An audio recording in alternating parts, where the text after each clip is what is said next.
Olá, assombrados! Eu sou Ana Paula e vou contar vários relatos para vocês neste Tipo ao Vivo estendido de hoje. E aí, tudo bem? Eu espero que sim, que esteja tudo bem. Já vou pedindo pra... Ai, cabelo branco. Já vou pedindo pra você não se esquecer de deixar o like no vídeo e não se esqueça de fazer aquela visitinha à nossa loja virtual, a lojaassombrada.com.br. BBR. Beleza? Combinado? Caixa assombrada do mês de dezembro disponível com o tema Krampus e o Natal. Tá bem legal? Não perca a sua. Vamos então para o primeiro relato de hoje, que é este, a fotografia. E vamos ver do que se trata, além de uma fotografia aí no meio da história, né? Olá, Ana e assombrados, o meu nome é Fulana e eu sou de Portugal. Esse relato aconteceu comigo em 2021 e ficou marcado na minha vida porque nunca entendi o que aconteceu. Todos os nomes da história estão trocados. E atenção, eu e minha família sempre tivemos contato com o sobrenatural, não é de agora. A minha mãe, a minha irmã, minha avó, minhas tias, entre outras gerações, com histórias contadas pela minha avó e pela minha bisa. Bom, vamos lá.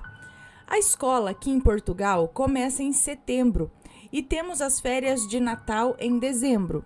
E voltamos em janeiro. E nesse ano não foi diferente. Entramos na escola no dia 4 de janeiro.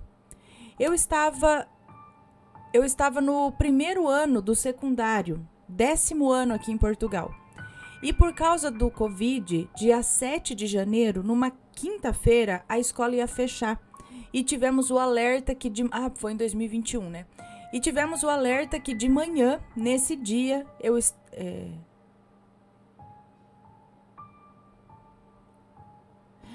a escola iria fechar e tivemos o alerta que acho que fecharia de manhã. Acho que é isso. Nesse dia eu estava bem feliz porque iria para casa do meu ex-namorado, né, na época, acho. Entretanto, antes de apanhar o ônibus, né, antes de pegar o ônibus, eu estava conversando com a minha colega de classe, a Suzana, que por acaso é da Umbanda.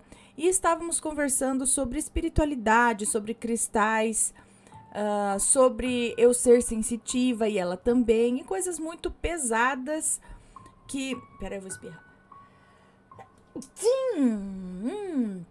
E coisas muito pesadas que eu não quero citar, porque me faz muito mal.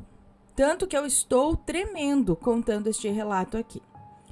Entretanto, ela foi embora e eu fui para o ponto, que é um pouco longe da escola.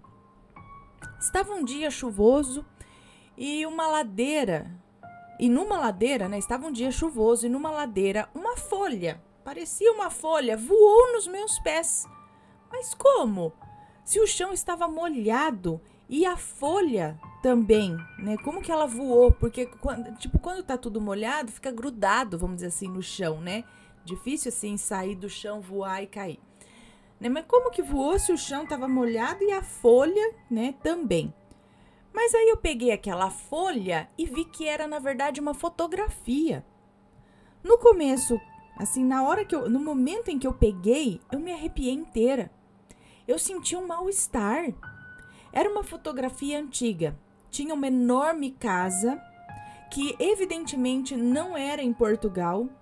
E no canto da foto tinha uma pessoa que eu não consigo identificar se é moça ou moço. Na hora pensei em trazer essa foto comigo, mas pensei também que era melhor não. Mas eu registrei a foto. E fui lá, tirou foto da foto, entendeu? Pegou ali o celular e tirou foto da foto. E fui ali no meu caminho. Fui até em casa, busquei minhas roupas e as minhas coisas que seriam necessárias para ficar o final de semana na casa do Rui. Mas antes mostrei a foto para minha mãe, Cristina. Minha mãe falou o seguinte: bobeira sua, deleta essa fotografia. Mas eu vi que ela ficou, na verdade, meio pálida na hora, sabe? Ela ficou preocupada, mas não quis transparecer. Entretanto, o Rui só chegava em casa por volta das 7 da noite e a minha sogra por volta das 11 da noite. Eu cheguei na casa dele às 6 horas e fiquei à espera dele na rua. Já estava escuro, eu não tinha a chave da casa dele. E eu comecei a ver uns vultos, ouvir algumas coisas, talvez porque eu cismei com a foto, provavelmente, mas eu estava me sentindo realmente muito mal. Até que enfim o Rui chegou e eu contei o que tinha acontecido e a única resposta dele foi: "Você está vendo muito filme de terror, fulana, para com isso." E foi nesse dia que as brigas começaram. Nós sempre fomos de brigar, mas a partir daquele dia parecia que sim, que tinha piorado muito. Ele gritava, me ameaçava, falava que estava cansado de mim e dos meus caprichos. E eu, como não fico calada, também comecei a apontar as coisas que ele tinha feito comigo há um ano atrás. E foi nesse dia a primeira agressão. Ele não era assim. Na sexta-feira ele ficou calado, não queria estar comigo e ficou o dia todo fora de casa. E eu fiquei sozinha com aquela porcaria de fotografia na minha cabeça. Mas nunca imaginei que a fotografia tivesse culpa de alguma coisa, porque supostamente era só uma foto. Nós brigamos ainda mais quando ele chegou em casa. Eu nunca tinha visto ele daquela maneira. Dormimos sem dizer uma palavra e no dia seguinte a minha mãe foi me buscar. Fui embora e ele continuou dormindo. Nós terminamos, sim, terminamos. E eu fiquei tão mal, mas não pelo término. Não tinha uma razão assim para eu estar tão mal como eu fiquei.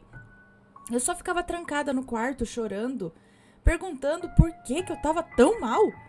Eu não comia, só queria dormir.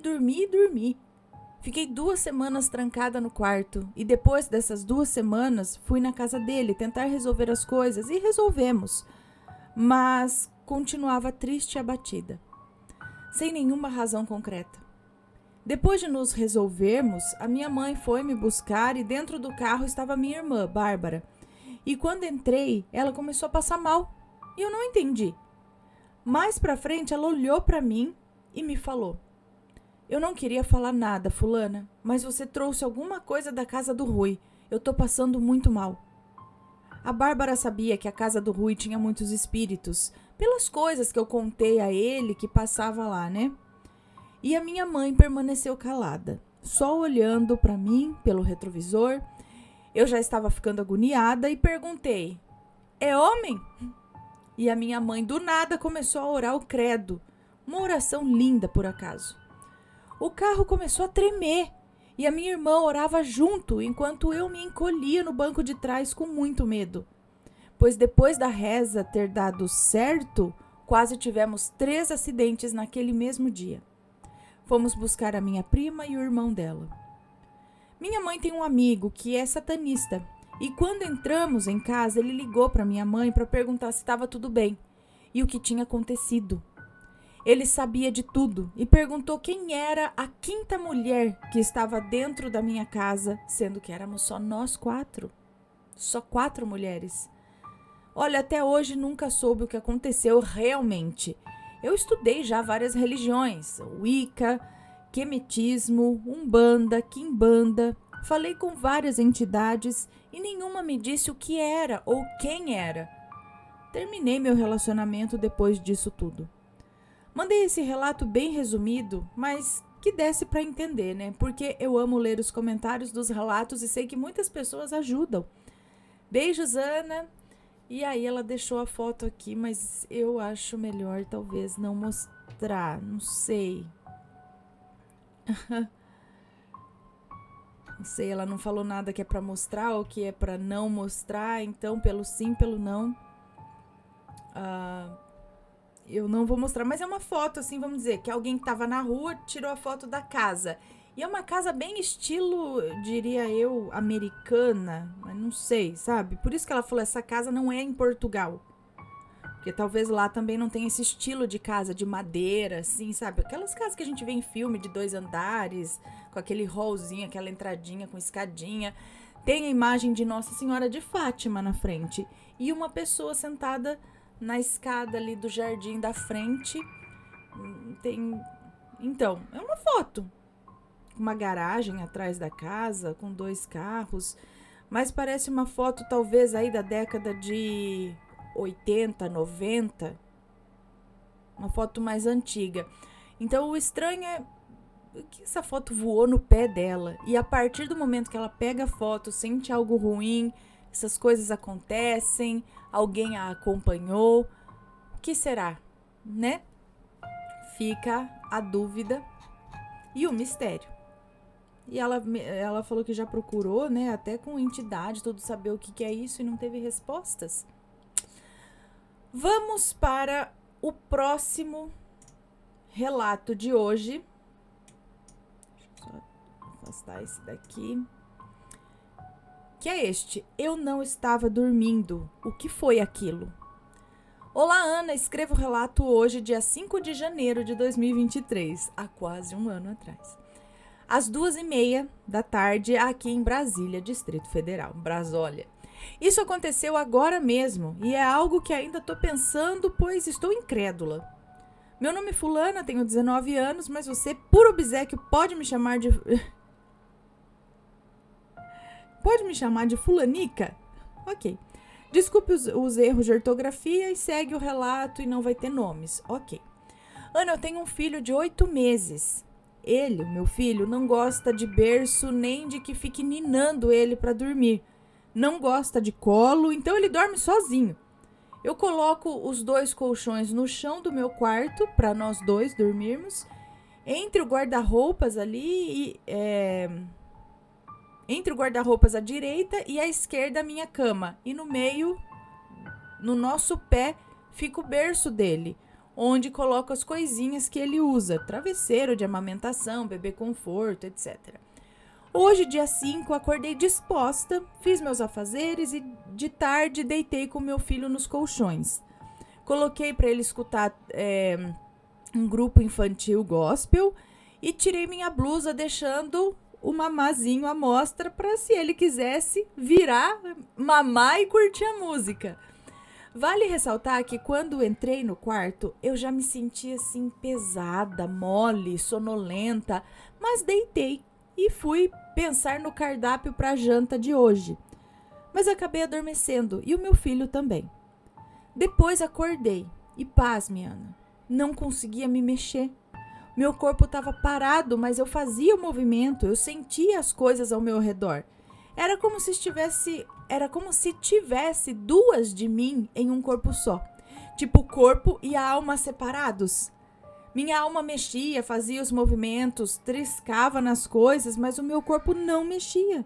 E eu via isso, pois estava com os olhos abertos, deitada no meu quarto, escutando as músicas ao fundo que coloquei para o meu filho assistir. E ele ao meu lado, segurando os 2 pés dele. Foi quando eu tentei levantar a cabeça e consegui, mas só a cabeça. Porém, meu corpo estava parado ali. Foi quando eu senti uma mão me dar um tapa na testa e eu voltei para onde estava a minha cabeça no plano físico. Porém, eu ainda tentava levantar e uma coisa me segurava pelo pescoço, me enforcando. Todavia, não conseguia ver e senti 2 mãos segurar os meus braços, uma em cada lado, mas eles estavam dobrados para cima, fazendo eu mexer a mão e o pulso. Mas eu olhava para eles e eles não se mexiam de fato, mas eu sentia mexer. E eu bati em uma dessas coisas que segurava o meu braço. E aí eu soltei. Eu te juro, Ana, o meu filho estava do meu lado. Eu fui com o braço para perto dele, o braço que eu soltei, para triscar nele, ou encostar, é isso? Mas eu não vi o meu braço passar na frente dos meus olhos, mas eu sentia que passou. E eu sentia a roupa do meu filho, a textura da estampa da camiseta dele. E eu mexia no meu filho, nas mãozinhas dele que pegavam os pezinhos.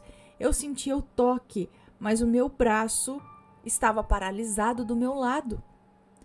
Quando eu olhei na direção dos meus pés, eu senti tanto medo que eu fechei os olhos, mas curiosa abri de novo e vi uma coisa preta. Tinha uma silhueta, mas era uma fumaça debaixo do berço, se mexendo. Eu via entre as grades com os olhos abertos.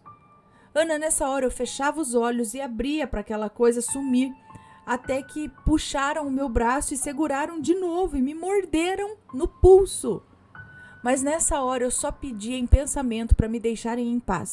Eu não conseguia gritar, eu tentei orar, tentei cantar a música que estava passando ali no meu celular, eu não conseguia.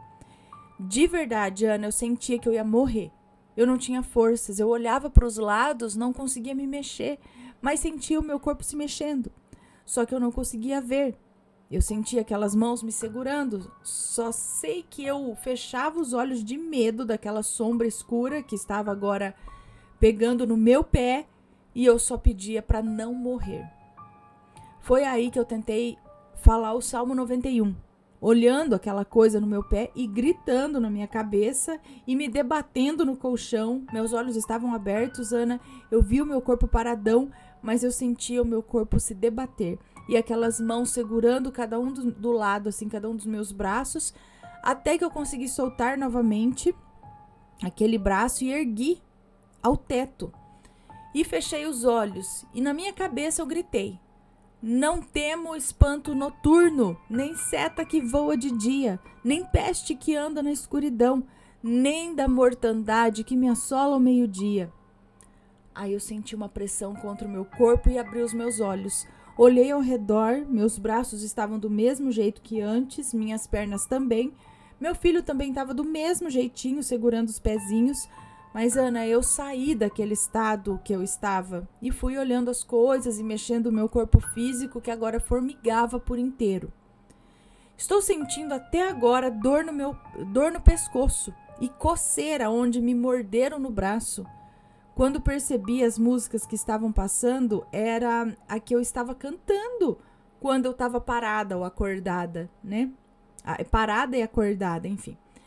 Ana, eu tô passando por uma luta espiritual que ainda vai levar uns meses, mas quando eu tiver a vitória, eu lhe enviarei o relato e é sobre Maledite. Por isso quero que me chame de Fulanica, pois irei me identificar assim quando der tudo certo e eu vier contar aos assombrados e a você sobre.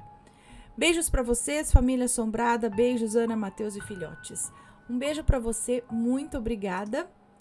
E, nossa, que a paralisia do sono, né? Aquela coisa que eu falo, a gente acorda, mas a gente acorda o espírito, a alma, sei lá, não o corpo físico. Mas a gente consegue ver ainda as coisas que estão lá, né? E também, além das coisas que estão lá, as coisas que estão no astral, espirituais, enfim, que é onde ela viu a sombra, as coisas seguraram ela e tudo mais. O corpo astral, né? Não sei se é assim que fala, gente. Me corrijam se eu estiver falando besteira. Vamos para mais um relato. A casa onde vi o capa preta foi a mesma casa que a minha tia morreu. Olá, Ana, tudo bem? Venho eu aqui outra vez, a fulana, lhe contar mais um relato que aconteceu na minha família. Se houver nomes estarão trocados e aproveitando a oportunidade para lhe agradecer por ter lido o meu relato anterior, O Ser da Capa Preta, que eu vi aos meus 9 anos de idade. Então vamos a este relato aqui. Bom, meu pai e os meus 14 tios têm 3 casas de herança dos meus avós. Em uma delas, moramos por 4 anos. Eu, o meu pai, a minha mãe e os meus 3 irmãos. Logo que nos mudamos dessa casa para uma outra, em 2001, minha tia foi morar nessa casa da família, com os meus 2 primos e o marido. Eu era muito apegada com essa minha tia. Ai, como eu a amava. Eu sempre ia com ela para vários lugares. Eu dormia sempre na casa dela, enfim. Ela tinha 45 anos e fazia alguns meses que estava estudando supletivo à noite. Ai, como ela estava feliz. Num certo final de tarde, ela chegou da escola, passou na minha casa e me chamou. Fulana, vamos dormir na minha casa hoje? Na hora que eu olhei para ela, eu juro, Ana, eu vi uma luz tão linda vindo dela. Ela estava radiante, ela estava feliz, animada. Eu fiquei impressionada e emocionada quando a vi.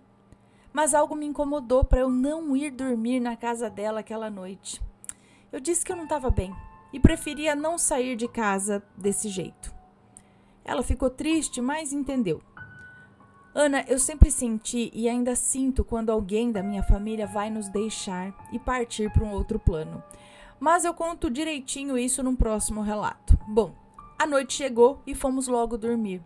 Naquela época não tínhamos celular e a TV dava um sono. Quando foi de madrugada, eu sonhei com essa minha tia sentada na cozinha da casa dela, fazendo inalação, pois ela sofria de asma. Nesse meu sonho, ela tentava respirar e não conseguia. O aparelho de inalação não era suficiente para ajudá-la. Ela estendeu as mãos para frente, me pedindo socorro, e eu comecei a passar mal igual a ela. E do nada minha mãe me acordou para me falar que o meu primo veio pedir ajuda para o meu pai para levar minha tia ao hospital. Mas chegando na casa dela, chamaram a ambulância, mas não havia mais o que fazer. Ela teve um infarto.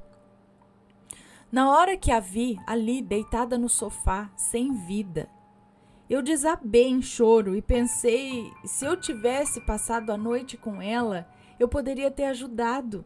Ela poderia não ter morrido. Mas o fato é que chegou a hora dela.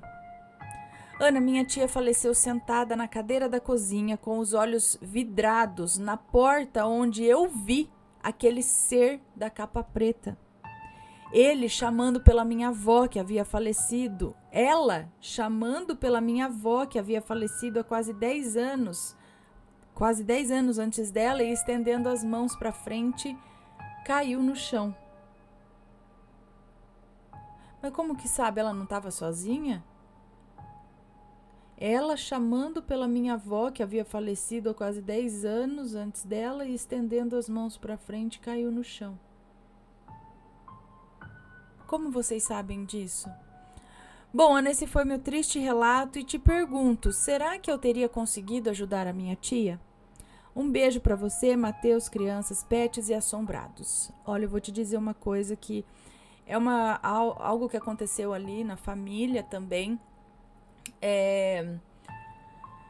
E quem é médico aí pode dizer melhor, mas foi o que a médica falou para esses familiares. Ela tinha 45 anos, né? Com essa idade, acredito que abaixo dos 50 ou dos 60, não sei, é muito difícil você escapar de um infarto. Até um amigo nosso fala assim, infarto mata novo, não mata velho. Porque eu não vou saber explicar direito aqui, mas no coração existe uma irrigação que ela se completa depois de uma certa idade. Quando ela está completa ali, se uma parte do seu coração falhar, tem essa outra que consegue salvar. Mas quando você é novo ainda, tipo antes dos 50 ou dos 60, não sei, não tem essa parte aí. Então, é mais perigoso. Os infartos são geralmente fulminantes. Não dá tempo. É muito rápido. Então, a médica falou isso também, porque a questão foi essa também. E se eu tivesse levado ele antes para o médico? E se eu tivesse dirigido mais rápido? E se o hospital daqui tivesse atendido em vez de eu ter que levar para outra cidade? Será que ele estaria... Então, geralmente quando a pessoa é nova, eles falam que é muito difícil. Então, você diz aqui, ela com 45 anos, se ela infartou ali, podia ter gente ali junto, podia estar você ou alguém, tudo. Acho que dificilmente, provavelmente não. Ia acontecer mesmo tendo alguém junto para tentar fazer alguma coisa. Por conta da idade, entendeu? Ela era nova. E é triste, né, a gente vê, porque quando falava infarto, assim, imediatamente a gente pensa numa pessoa idosa sofrendo um infarto, mas hoje em dia a gente vê quantas pessoas novinhas, 20 e poucos anos, 30 e poucos anos às vezes, infartando, né? Então a gente tem que tomar cuidado. Mais do que quem tem mais idade, às vezes até, porque, como diz, parece que o risco de morte em pessoas mais novas é maior no caso de um infarto do que numa pessoa de mais idade. Mas, gente, eu não sou médica, não sou muito menos especialista em coração, eu só tô dizendo aqui o que eu já ouvi de familiares, justamente por conta dessa questão. Agora, se alguém aí entende, se alguém é médico, cardiologista, enfim, e quiser deixar essa informação, quiser me corrigir também, escrever aqui embaixo nos comentários, a gente agradece, ok? Então vamos para o próximo relato. E olha só, e ela, antes da tia falecer, ela viu essa luminosidade, essa felicidade na tia dela. Então é quase que uma coisa do tipo, era hora, e ela foi para um lugar bom, né? Agora, tem a ver com o tal do ser da capa preta? Foi no mesmo lugar que ela viu? Tem, não tem? Aí eu não sei. Próximo relato, as vozes da minha cabeça. Oi, Ana e assombrados, tudo bem? Vou contar um relato meu, que até hoje vivo essa história, né? Pode me chamar de fulana. Me desculpe algum erro de ortografia, ainda estou finalizando os estudos, tenho apenas 16 aninhos. A minha família já não é normal. Todo mundo é meio que sensitivo, sabe? Para coisas assim de outro mundo. Eu vejo coisas, ouço coisas, um monte eu já vivi com tão pouca idade. Mas eu posso garantir que mal e bem existem sim. Desde que me lembro, o meu pai e a minha mãe nunca tiveram um bom casamento, diga-se de passagem, porque se separaram há pouco tempo. Mas quando estavam juntos, mal ficavam de bem um com o outro. Eu nunca vi o meu pai ir numa igreja, sabe? Nem falar o nome de Deus. Ele só chamava palavrão e gostava de uma briga. Mas minha mãe não. Ela ia quase todos os domingos à igreja. Eu sentia e ainda sinto uma energia pesada no meu pai. Ele chama coisas ruins. Na casa em que eu morava, antes da minha mãe e o meu pai se separarem, aconteceu muitas coisas que gerariam muitos relatos, mas eu vou contar um importante que me trouxe aqui hoje. Nesse dia, eu estava dormindo sozinha no quarto, em que era meu, né, e do meu irmão. Ele tinha ido dormir na casa da minha tia, então eu fiquei sozinha. A casa é muito pequena, Ana, mas eu agradecia muito porque ela tinha sido fruto da ajuda das pessoas. Antes era bem pior. A gente tinha medo de que numa chuva ela caísse e matasse todo mundo, sabe? Mas continuando. Nesse dia eu acordei de madrugada para ir ao banheiro. Foi estranho porque isso raramente acontecia, já que eu ia no banheiro antes de dormir. Então, eu peguei meu celular, liguei a lanterna, o banheiro era encostado no meu quarto. E, Ana do céu, quando apontei o celular para a porta do banheiro, havia um homem ali, do qual eu não consegui ver o rosto, pois estava coberto com seu próprio cabelo, um cabelo longo, molhado e preto, bem preto. Ele estava nu, com a cabeça um pouco virada, sentado no sanitário. Ele tinha pele branca e tinha um corpo esculpido, é isso? Senti que ele era bonito, sabe? Mas a beleza dele não impediu que eu tivesse medo. Ele estava parado como uma estátua. Se não fosse aquela hora da noite, eu acreditaria que era um homem normal. Então eu ouvi o trinco da porta do quarto dos meus pais, que ficava de frente ao meu quarto, e assim eu tenho a vista de onde eu estava. Apontei a lanterna para lá e vi uma sombra enorme de algo que parecia uma pessoa sem cabelo, batendo no trinco como se quisesse abrir, mas não conseguisse. Então virei para o banheiro de novo, mas o homem já não estava mais lá. Só voltei a dormir quando a luz do sol apareceu. Eu não contei isso para ninguém. Talvez eu tivesse medo de não acreditarem em mim. Um tempo depois, eu vi essa mesma sombra no mesmo lugar fazendo a mesma coisa. E daí eu comecei a ouvir quase todas as noites. Quase todas as noites que eu estou quase dormindo, ou quando eu estou tomando banho, ou quando eu estou ouvindo música, eu ouço vozes que chamam por mim, chamam o meu nome, gritam, choram, mas quando paro para dar atenção e ouvir direito, elas param e eu não consigo mais ouvir. Às vezes parecem vozes que eu conheço, eu não sei de onde, mas é como se eu já tivesse ouvido aquelas vozes, que eu precisasse ajudar quem tanto chama por mim. Até hoje escuto e não sei o que fazer para ajudar. Obrigada por ler, Ana. Tenho muitos outros relatos. Quero muito contar, pois são muito interessantes. Um beijo para você, Matheus e os assombrados. Um beijo para você, muito obrigada. Então, calma lá. Horrível essa aparição que você viu. Imagina a cena, gente. Você tá indo pro banheiro, acende a luz do celular pra você chegar no banheiro. A hora que você aponta lá, tem um homem pelado, branco, pálido, sentado na privada, com cabelo comprido, preto, molhado, cobrindo... Olha, eu só ia falar pra ele, agora você já pode trocar de lugar comigo, porque, assim, eu vou né? Eu tô com medo. E depois, ao mesmo tempo, a sombra ali mexendo no trinco da porta. Meu Deus. Mas esse lance que ela tá falando, que houve pessoas chamando o nome, falando vozes, enquanto está tomando banho, ouvindo música, quase dormindo.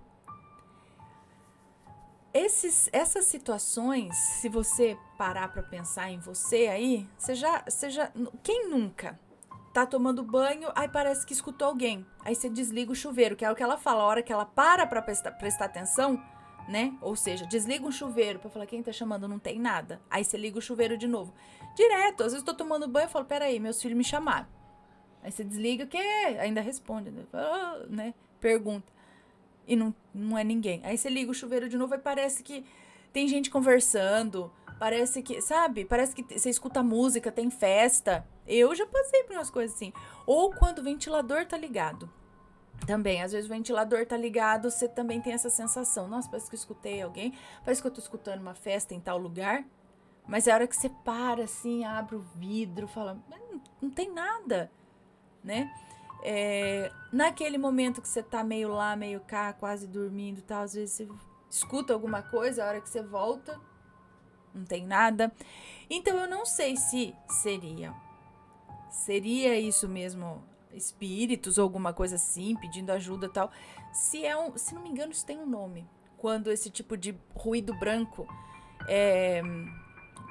digamos, né, um ruído branco, sei lá, ele causa esse tipo de alucinação, entre aspas, né? Esse você achar que tá ouvindo alguma coisa, alguém conversando, te chamando. E muitas vezes são vozes conhecidas, como eu não falei pra você que às vezes tô tomando banho e falo, peraí, as crianças chamaram? Você acha que são seus filhos? É uma coisa meio, pode ser ali seus familiares, meio conhecido. Quem souber se isso tem nome, qual é o nome, por favor, também escreve aí. Ou não, ou nesses momentos realmente é facilitado aos espíritos que se comuniquem conosco, que realmente a gente ouve alguma coisa do lado de lá nesses momentos de ruído branco, que é na verdade o que muitas pessoas usam para captar FVE. Para você captar um fenômeno de voz eletrônica, muitas vezes você usa um ruído branco para o espírito manipular esse ruído branco e trazer ali a voz ou falar alguma coisa. Então você deixa um ruído branco, é um ruído tipo só um amassar de papel, barulho de ventilador. É um barulho que não é nada falando assim, sabe, né? É só ó, o chuvisco da TV, entendeu? Esses barulhos assim. Então é usado isso para você captar voz de espíritos. Então, e aí? É só algo que acontece na nossa cabeça, né? Agora, isso só começou a acontecer com ela também depois da visão desse homem aí no banheiro, dessa sombra escura aí, mexendo no trinco da porta?